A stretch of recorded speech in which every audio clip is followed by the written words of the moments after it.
Hello दोस्तों, एक बार फिर से आप सभी का आपके अपने YouTube चैनल पर स्वागत है। आज के इस वीडियो में BSc first year first semester chemistry का जो पेपर है फंडामेंटल ऑफ केमिस्ट्री, उसका जो यूनिट 2 है simple bonding theories of molecules, उसका जो टॉपिक मॉलिक्यूलर ऑर्बिटल थ्योरी यानी कि MOT है, उसी का एक और लेक्चर लेकर आ गए हैं। हमने अपने पिछले लेक्चर्स में बात कर लिया है कि मॉलिक्यूलर ऑर्बिटल थ्योरी क्या होता है।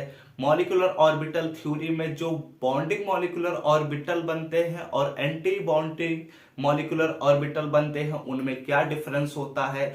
और इसके साथ साथ हमने देख लिया था कि बॉन्ड ऑर्डर क्या होता है एंड स्टेबिलिटी ऑफ बॉन्ड क्या होता है, इसके बारे में भी हम लोगों ने पढ़ लिया है। आपको आई बटन पर वीडियो मिल जाएगा, वहां से आप लोग देख सकते हैं।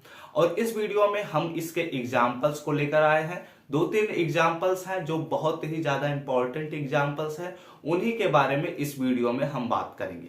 और उसके अलावा भी बहुत सारे एग्जाम्पल्स बनते हैं, लेकिन जो इंपॉर्टेंट है उन्हीं को ही हम पहले कवर करेंगे, उसके बाद ही हम किसी और एग्जाम्पल को लेंगे। और जो इंपॉर्टेंट एग्जाम्पल्स है वो है H2, O2 और N2। ये 3 एग्जाम्पल्स जो है ये बहुत ही ज्यादा आप सबके एग्जाम के पॉइंट ऑफ व्यू से इंपॉर्टेंट है, तो इन्हीं के बारे में हम पहले बात करेंगे। उसके बाद हम दूसरे एग्जाम्पल्स को उठाएंगे और उनके बारे में भी बताएंगे। तो बिना देरी किए आइए चलते हैं अपने व्हाइट बोर्ड पर। मेरा नाम है ऋषभ सिंह। आइए चलिए कुछ नया पढ़ लेते हैं। और अगर आप सब इस चैनल पर पहली बार आए हैं तो नीचे दिए हुए रेड बटन पर क्लिक करके सब्सक्राइब कीजिए और बेल आइकन को ऑल पर सेलेक्ट कीजिए, जिससे हमारे अगले वीडियोस के नोटिफिकेशन आपके पास सबसे पहले पहुंचे। तो आइए चलिए एक और एग्जाम्पल के बारे में अब हम लोग डिस्कस कर लेते हैं। इस एग्जाम्पल में बहुत ही ज्यादा इंपॉर्टेंट यह एग्जाम्पल एक वजह से बनता है, क्योंकि यहां पर जो एटॉमिक ऑर्बिटल्स से बने मॉलिक्यूलर ऑर्बिटल्स होते हैं, उनमें जो इलेक्ट्रॉनों के भरे जाने के क्रम होते हैं वो अलग अलग हो जाते हैं। N2 मॉलिक्यूल तक या फिर कह सकते हैं नाइट्रोजन तक इस क्रम में इलेक्ट्रॉन भरे जाते हैं। इसका ऑर्डर क्रम मैं अगले वीडियो में बता दूंगा, क्योंकि अगले वीडियो में एक और एग्जांपल को मैं डिस्कस करूंगा। और इस नाइट्रोजन के बाद से जो इलेक्ट्रॉन जो एटम्स होते हैं या फिर जो मॉलिक्यूल्स होते हैं, उनके जो मॉलिक्यूलर ऑर्बिटल्स होते हैं उनमें इलेक्ट्रॉन्स किसी और तरीके से भरे जाते हैं।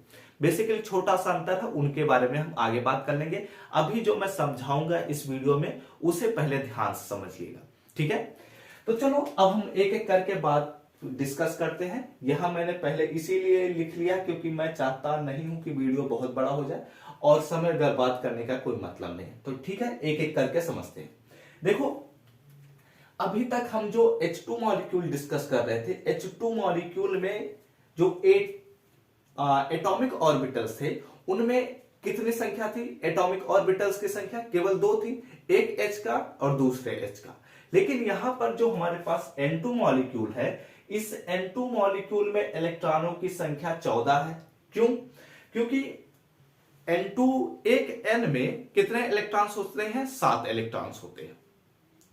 तो जब 2 नाइट्रोजन एटम आएंगे तो उनमें कितने इलेक्ट्रॉन्स हो जाएंगे? 14 हो जाएंगे। सिंपल सी बात है, इतनी आसानी समझ में आ गया हो। तो जब यहां पर 14 इलेक्ट्रॉन्स हैं और एक N का अगर हम इलेक्ट्रॉनिक कॉन्फ़िगरेशन लिखते हैं तो क्या लिख सकते हैं? 1s2, 2s2 और 2p3। बस इतना सिंपल सा बात। क्योंकि 3 और 2 4, यानी कि कितने हो गए? 7। टोटल इलेक्ट्रॉनों की संख्या 7 होगी और नाइट्रोजन का जो एटॉमिक नंबर होता है वह 7 होता है, ठीक है। अब देखा जाए अगर N2 मॉलिक्यूल का इलेक्ट्रॉनिक कॉन्फ़िगरेशन, अभी तक हमने केवल नाइट्रोजन का इलेक्ट्रॉनिक कॉन्फ़िगरेशन देखा, लेकिन अब हम बात करते हैं जैसे H2 में पहले हमने H का इलेक्ट्रॉनिक कॉन्फ़िगरेशन देखा था, उसके साथ साथ हम लोगों ने देखा था कि H2 मॉलिक्यूल का इलेक्ट्रॉनिक कॉन्फ़िगरेशन क्या होता है। वैसे ही यहां पर भी हम देखेंगे कि नाइट्रोजन का इलेक्ट्रॉनिक कॉन्फ़िगरेशन क्या था। उसके साथ साथ अब हम देखेंगे कि N2 का इलेक्ट्रॉनिक कॉन्फ़िगरेशन क्या है, ठीक है। तो इसको पहले समझिए, क्योंकि ये ऐसे लिखा नहीं जा सकता आसानी से और इसको याद भी नहीं किया जा सकता। इसको जब हम मॉलिक्यूलर ऑर्बिटल थ्योरी की सहायता से जब एक्सप्लेन करेंगे तो उसके बाद ही इसको समझा जा सकता है। तो चलो एक एक करके समझते हैं। सबसे पहले हम केवल पहले सेल के इलेक्ट्रॉनों को उठाएंगे, यानी कि हम पहले एटॉमिक ऑर्बिटल को उठाएंगे और उसी से ही इस N2 मॉलिक्यूल का पहला एक मॉलिक्यूलर ऑर्बिटल बनाएंगे। ध्यान से सुनना, इस नाइट्रोजन का जो पहला एटॉमिक ऑर्बिटल है उसको उठाएंगे, दोनों नाइट्रोजन के एक एक एटॉमिक ऑर्बिटल को उठाएंगे और जो N2 है उसके दोनों मॉलिक्यूलर ऑर्बिटल को बनाएंगे। एटॉमिक ऑर्बिटल को उठाएंगे, मॉलिक्यूलर ऑर्बिटल को बनाएंगे, ये बात ध्यान में रखना, ठीक है। तो चलो अब ध्यान से देखो, यहां पर हम क्या करते हैं, इसको अगर साथ साथ बना रहे हो तो इसको पहले नीचे से शुरुआत करना, क्योंकि ऐसे ही हम चलते जाएंगे ऊपर। इसे हम थोड़ा और नीचे कर देते हैं, ठीक है। ये हमारे पास है 1s, ठीक है, और यहां पर भी हमारे पास है 1s, ठीक है। अब क्या होता है, ये हमारे पास है एटॉमिक ऑर्बिटल जो यहां पर है, ठीक है। तो इनमें इलेक्ट्रॉनों की संख्या कितनी है, 2 है। तो इस वजह से यहां पर पहला इलेक्ट्रॉन, दूसरा इलेक्ट्रॉन, पहला इलेक्ट्रॉन, दूसरा इलेक्ट्रॉन, ठीक। अब इनसे जो बना bonding electron, bonding molecular orbital होगा वो क्या क्या होगा, ऐसे होगा, ठीक। और यहां पर भी ऐसे होगा, क्लियर। अब यहां पर जो एंटी बॉन्डिंग ऑर्बिटल होगा, मॉलिक्यूलर ऑर्बिटल, वो कुछ ऐसे होगा, ऐसे करते हुए, और यहां पर जो होगा वो कुछ ऐसे होगा, ठीक। यहां तक बात समझ में।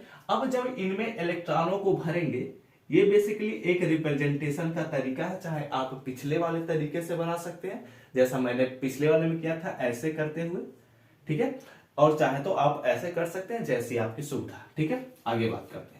अब इनमें इलेक्ट्रॉनों को भरना है, तो सबसे पहले हम कैसे भरेंगे, सबसे पहले हम बॉन्डिंग मॉलिक्यूलर ऑर्बिटल में इलेक्ट्रॉनों को भरते हैं, क्योंकि इसका जो एनर्जी होता है वह कम होता है और राफ्ट-बाउ प्रिंसिपल यही कहता है। तो इस वजह से पहला इसका एक इलेक्ट्रॉन और इसका एक इलेक्ट्रॉन आया तो इसमें भर दिया, ठीक है। लेकिन इसके बाद भी इसमें एक इलेक्ट्रॉन बच रहा है और इसमें भी एक इलेक्ट्रॉन बच रहा है, तो ये कहां जाएंगे, एंटी बॉन्डिंग मॉलिक्यूलर ऑर्बिटल में भरे जाएंगे। तो इस प्रकार से यहां पर जो हमारे पास ये सिग्मा 1s में 2 इलेक्ट्रॉन भर दिए गए और सिग्मा स्टार 1s में भी 2 इलेक्ट्रॉन भर दिए गए। तो इस वजह से यहां पर जो सिग्मा 1s में 2 इलेक्ट्रॉनों की संख्या आ गई और जो दूसरा मॉलिक्यूलर ऑर्बिटल है वो है सिग्मा स्टार 1s में 2 इलेक्ट्रॉनों की संख्या आ गई, ठीक। यहां तक बात समझ में आई। आगे बात करते हैं। अब हम क्या उठाते हैं, 2s ऑर्बिटल को सेम ऐसा ही करेंगे, यहां पर भी 2s ऑर्बिटल आया और 2s ऑर्बिटल आया, इसमें इलेक्ट्रॉनों की संख्या 2 है तो 2 भर दिए, यहां पर भी 2 भर दिए। ये कौन सा ऑर्बिटल है, 2s, ये भी हमारे पास 2s, ठीक। इसके बाद क्या होगा, ये हमारे पास आया बॉन्डिंग मॉलिक्यूलर ऑर्बिटल और ये हमारे पास आ गया anti bonding molecular orbital, clear. ये ऐसे बना दो,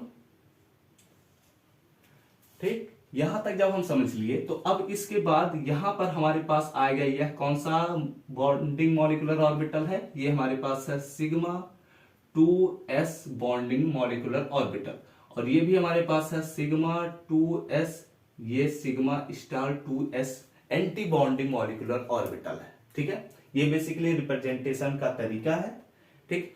क्योंकि यहां पर जो ये बॉन्डिंग मॉलिक्यूलर ऑर्बिटल बन रहे थे वो 1s से बन रहे थे और यहां पर 2s से बन रहे हैं, इसलिए हम यहां पर 2s लिख रहे हैं, ठीक है। अब इनमें इलेक्ट्रॉन्स कैसे भरे जाएंगे, सेम वैसे ही तरीके से। तो यहां पर पहला इलेक्ट्रॉन, दूसरा इलेक्ट्रॉन, पहला इलेक्ट्रॉन, दूसरा इलेक्ट्रॉन, यहां तक बात समझ में आए।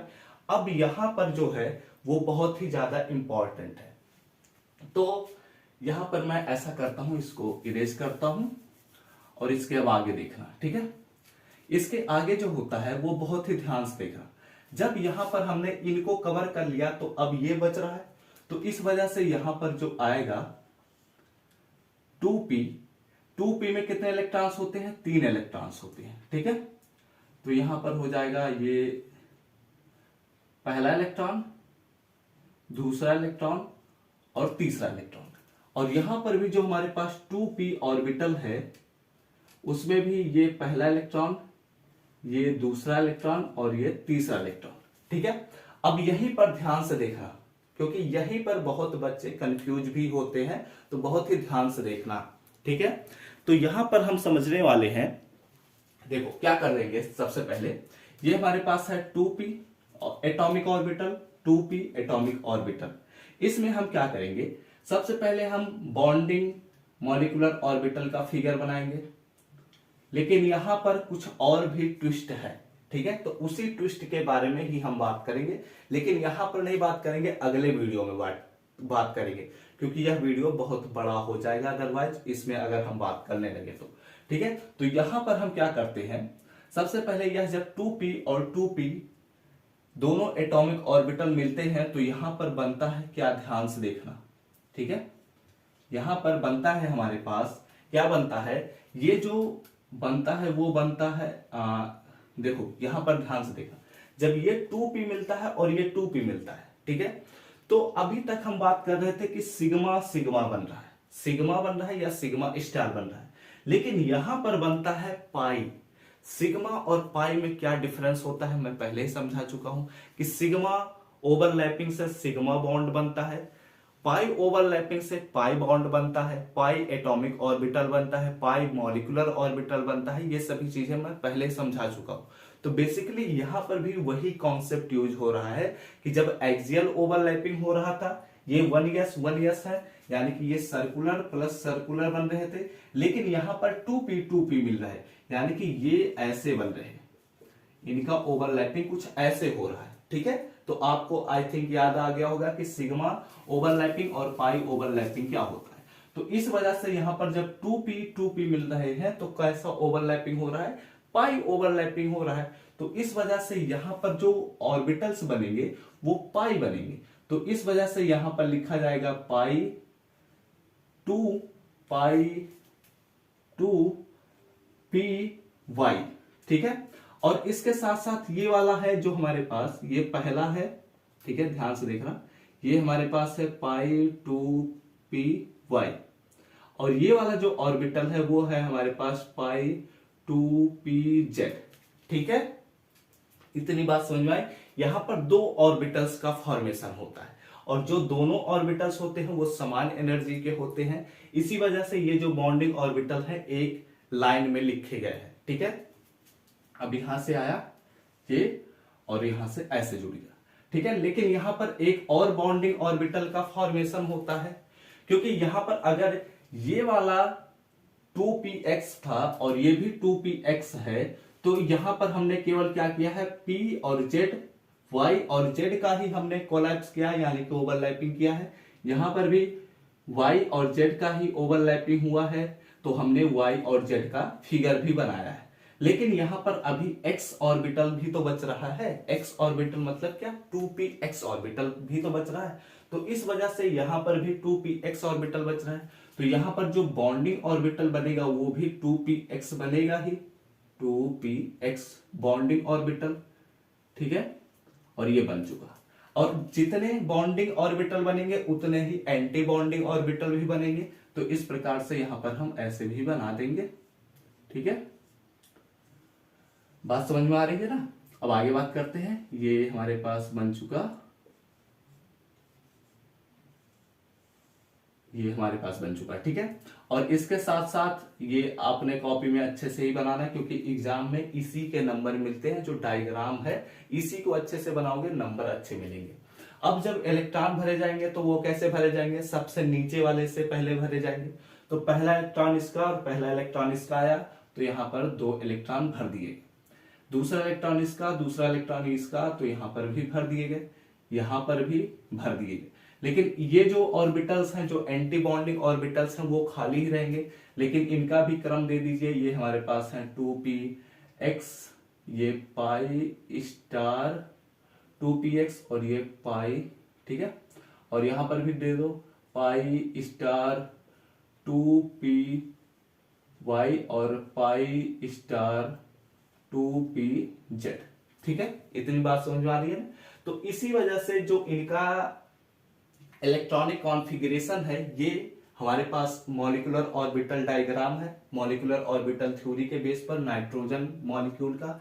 और उसका जब इलेक्ट्रॉनिक कॉन्फ़िगरेशन करेंगे तो क्या होगा, sigma 1s2, sigma star 1s2, और यहां पर जो होगा वो sigma 2s2, sigma star 2s2, पाई p2, पाई 2py2, पाई 2pz2 और पाई 2px2। तो वही हमने लिख दिया, ठीक है। यहां हमारे पास क्या बनेगा, ये हमारे पास है सिग्मा, ठीक है, क्योंकि जो यहां पर ओवरलैपिंग होता है वो दो प्रकार का होता है, एक सिग्मा का भी होता है और एक पाई का भी होता है, ठीक है। तो इसी वजह से यहां पर जो ऑर्बिटल का ऐसे ओवरलैपिंग हुआ है, इसी वजह से ऐसा होता है, ठीक है। तो इस वजह से यहां पर जो ये ओवरलैपिंग हुआ है ये हमारे पास सिग्मा होता है, और यहां पर भी मैंने ये थोड़ा गलती कर दिया है, ठीक है। ये हमारे पास बेसिकली ऐसे बनेगा और ये हमारे पास ऐसा बनेगा, ठीक है, क्योंकि ये इनका जो क्रम है वही क्रम ऊपर भी रहेगा, तो इस वजह से ऐसा होता है, ठीक है। और ये हमारे पास है 2px पाई स्टार 2, ये सिग्मा स्टार 2px है, और ये हमारे पास है पाई स्टार 2py, और ये हमारे पास है पाई स्टार 2pz। बात क्लियर हो गई, ऐसा बनेगा, क्योंकि जो क्रम इसका जो बॉन्डिंग मॉलिक्यूलर ऑर्बिटल का है वही क्रम हमारे पास एंटी बॉन्डिंग मॉलिक्यूलर ऑर्बिटल का भी होगा, अदरवाइज दोनों क्रॉस हो जाएंगे, वो गलत हो जाएगा, ठीक है। तो इस प्रकार से हमने इसका ये लिख दिया। अब इनमें अगर बॉन्डिंग ऑर्बिटल में इलेक्ट्रॉन मतलब बॉन्ड ऑर्डर अगर निकालना है तो इसमें बॉन्डिंग मॉलिक्यूलर ऑर्बिटल में इलेक्ट्रॉनों की संख्या गिनी जाएगी। तो 2 2 4 और 4 2 6 2 8 2 10, तो यहां पर लिख दिया जाएगा 10 minus anti bonding molecular orbital में इलेक्ट्रॉनों की संख्या 2 2 4 और 0। तो इस प्रकार 10 माइनस 4 बटे 2 इज इक्वल टू 6 बटे 2 इज इक्वल टू 3। यानी कि जो हमारे पास नाइट्रोजन एटम है, यहां पर लिख लीजिए, अर्थात जो नाइट्रोजन एटम है उसमें कितने बॉन्ड्स पाए जाएंगे, 3 बॉन्ड पाए जाएंगे, यानी कि यह ट्रिपल बॉन्ड का मॉलिक्यूल है। और यह बात मैंने आप सबको आई थिंक जो मैं पहला एमसीक्यू कराया था सीरीज, उसी में मैंने आपको यह बात भी समझाया था कि नाइट्रोजन जो होता है उसमें 3 बॉन्ड्स पाए जाते हैं। तो ये आपको ध्यान में रखना, क्योंकि बहुत सारे यूट्यूबर्स को मैंने देखा था कि वो नाइट्रोजन मॉलिक्यूल में भी 2 बॉन्ड बता रहे थे, लेकिन ऐसा नहीं होता है, 3 बॉन्ड्स होते हैं, ठीक है। और ये मैंने यहां पर भी सिद्ध कर दिया कि जो बॉन्ड ऑर्डर है इस नाइट्रोजन मॉलिक्यूल का वो 3 है। और ये हमारे पास, और ये जो है हमारे पास, इसमें कौन सा गुण पाया जाएगा, यह पैरामैग्नेटिक होगा या डायामैग्नेटिक होगा। तो यह यहां पर हम यह देख सकते हैं कि यह जो होगा मॉलिक्यूल N2 मॉलिक्यूल जो होगा वह कौन सा मॉलिक्यूल है, वह डायामैग्नेटिक मॉलिक्यूल है। क्यों? क्योंकि इसमें जो इलेक्ट्रॉन्स हैं वो कैसे हैं, वो सभी के सभी पेयर्ड इलेक्ट्रॉन्स हैं। इसी वजह से यह जो मॉलिक्यूल होता है वह एक डायामैग्नेटिक मॉलिक्यूल होता है, ठीक है। यही बात यहां पर समझानी थी, और तो कुछ बच नहीं रहा जो मुझे समझाने के लिए जरूरत पड़े, ठीक है। और अब अगले वीडियो में हम O2 मॉलिक्यूल के बारे में बात करेंगे, और उसके साथ साथ यह भी समझेंगे कि यहां पर जो हमारे पास ये जो इलेक्ट्रॉनिक कॉन्फ़िगरेशन हो रहा है वो किस प्रकार से वहां पर बदलाव भी होता है, ठीक है। तो अब इस वीडियो को यही हम खत्म करेंगे, और अब हम सब मिलेंगे अपने अगले वीडियो में। और अगर यह वीडियो अच्छा लगा हो तो लाइक कर दीजिएगा और कमेंट करके बता दीजिएगा आप सबको यह वीडियो समझ में आया है या नहीं। और ऐसे ढेर सारे वीडियोस के नोटिफिकेशन शाम को 6 बजे पाने हो तो बेल आइकन को ऑल पर सेलेक्ट कीजिएगा और रेड बटन पर क्लिक करके सब्सक्राइब भी कर लीजिएगा। हम सब मिलते हैं अपने नेक्स्ट वीडियो में, तब तक घर पर रहिए, सुरक्षित रहिए, पढ़ते रहिए, खेलते रहिए और आगे बढ़ते रहिए।